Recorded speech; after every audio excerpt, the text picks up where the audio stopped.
So with the Switch being almost 2 years old, I decided to make a review for the console. Hi, Zach here with the first video on this channel, starting with a Nintendo Switch review. Let's start off with the design. The Switch has a 6.2-inch 720p display with the fully plastic build except for the Joy-Con rails, which are made out of metal. The display is very good compared to something like the Wii U gamepad. It gets bright enough for outside play sessions and it also has an adaptive brightness option if you need it. I really like the design of the Switch, but the bezels are very big and they're not very modern looking, if you will. Though that isn't really a deal breaker, just keep that in mind when you're buying the console. The Joy-Cons are okay. I like holding them separately as one controller without the grip, and the buttons are something like closer to a 3DS controller, if you will, rather than a real Pro controller. Holding them sideways is pretty pitiful though. The buttons are way too close to the sticks, and since there's enough room for only one set of bumpers, only the most basic games work with one single Joy-Con. Also, the bumpers are recessed into the controller, so it's fairly hard to press them without the Joy-Con strap. Which, by the way, the Joy-Con strap is very easy to break. If you put it on the wrong way on your Joy-Con, you will break your Joy-Con, unless if you are somehow Superman and are able to pry it off. As for the dock, however, it's garbage. It doesn't even be nearly as big as it is. The size doesn't even help with cooling, as third-party docks like the Insignia dock are much more open to airflow compared to the first-party dock. Not only that, docks that came with launch switches would scratch people's screens fairly easily. I mean, the dock serves its function, but it could be much better. At least when you buy one separate from the console, it comes with an AC adapter to HDMI cable, but that's still not worth it for $60. As for the interface, it's pretty basic, but it works well enough. It's very fast and loading screens aren't too common, and when you come across one, you won't be waiting for very long. Unfortunately, the Switch doesn't have any like Nintendo flair, if you will. There's nothing to mess around in. The DSi has something like voice memos, 3DS has face raiders, the Switch has news. Riveting.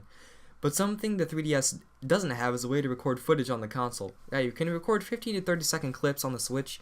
It's capped at 30 frames per second though, and I don't think it's even 720p, but it's there. As for things the 3DS has that the Switch doesn't, the Switch doesn't even have a web browser. I think they haven't even added it because it was really easy to homebrew the 3DS and Wii U, but that trend hasn't really changed with the Switch. Nintendo's first-party offerings are always great, but they need to slow down on the ports a bit. Hyrule Warriors, New Super Mario Bros. U Deluxe, Donkey Kong Country Tropical Freeze are only a few examples. Not only that, when Donkey Kong Country Tropical Freeze released on the Wii U, it was $50. When they re-released it on Switch, it is now $60. That's disgusting. Third-party offerings are much better than the Wii U, but aren't as good as the PS4 or Xbox One. Games like Battlefield 5 and Black Ops 4 won't be coming to the Switch at all, and their sequels probably won't either. Now, that could be because the Switch is underpowered compared to the Xbox One and PS4, or it could be that developers are lazy.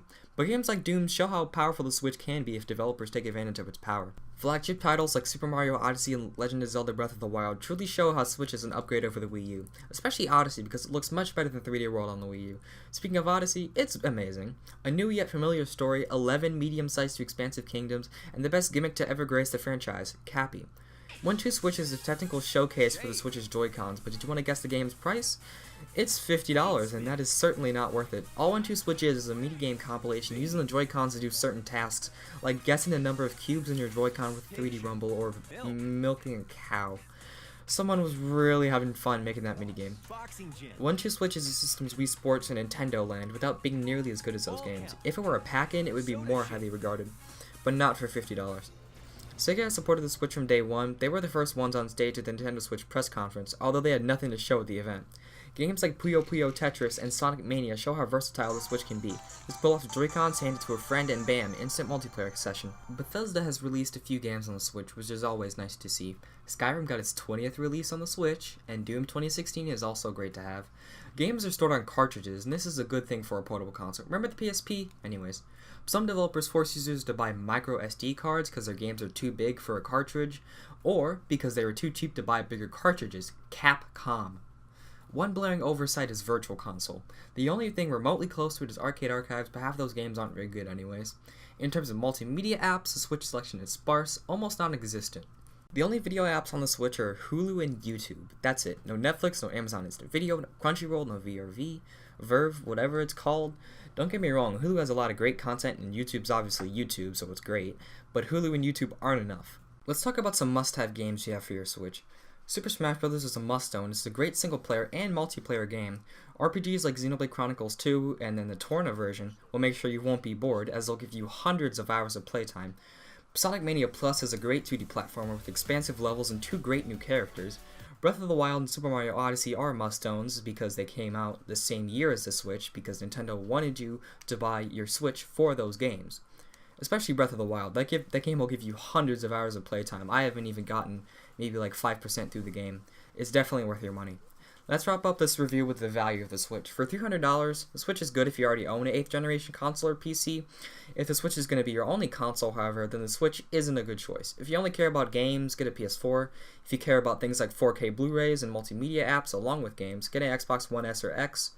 That wraps it up for this video. Subscribe for more content. Hit the bell to be notified when I release a video. Like this video if you liked it, and the other unlike button works well if you didn't like it. Yeah, don't really count on me uploading often because I have school, and yeah.